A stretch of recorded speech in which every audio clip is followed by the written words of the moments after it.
Bonjour, ici Steve Kaufmann. Je continue la série sur les 7 secrets de l'apprentissage des langues. Bon, c'était premièrement passer suffisamment de temps pour avoir du succès, pour réussir dans l'apprentissage d'une langue. Deuxièmement, de faire des choses agréables, des choses qui nous plaisent. Troisièmement, de faire attention, d'être attentif à ce qui se passe dans la langue. Quatrièmement, que le vocabulaire est plus important que la grammaire. Et cinquièmement, cinquième secret, c'est de rester patient ou patiente selon le cas. Parce que apprendre une langue, ça prend du temps. Il y a des hauts et des bas. Très souvent, on a l'impression qu'on ne fait pas de progrès. Très souvent, on apprend des choses qu'on, par la suite, on oublie. Un jour, on pense qu'on parle assez bien, qu'on a pu communiquer ce qu'on voulait dire, etc. Puis le prochain jour, on a beaucoup de mal à s'expliquer, à s'exprimer, etc.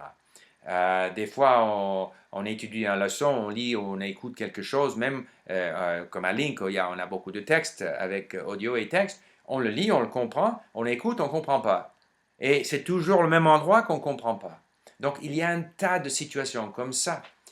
Ça fait partie du progrès très graduel dans l'apprentissage d'une langue. Et tout le temps qu'on dépense à écouter, à étudier, à lire, etc., tout ça aide. Parce que petit à petit, le cerveau va s'accoutumer à la langue. Mais si vous avez des sentiments de frustration, des sentiments négatifs, ça nuit à l'apprentissage.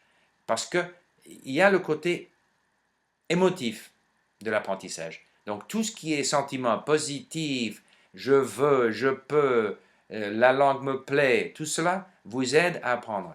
Et tout ce qui est négatif, je ne peux pas, j'ai oublié encore une fois, ça fait longtemps que j'ai étudié l'anglais, puis il me semble que je ne fais pas de progrès, tout ça, il faut pas, il faut essayer d'éviter ce genre de sentiments.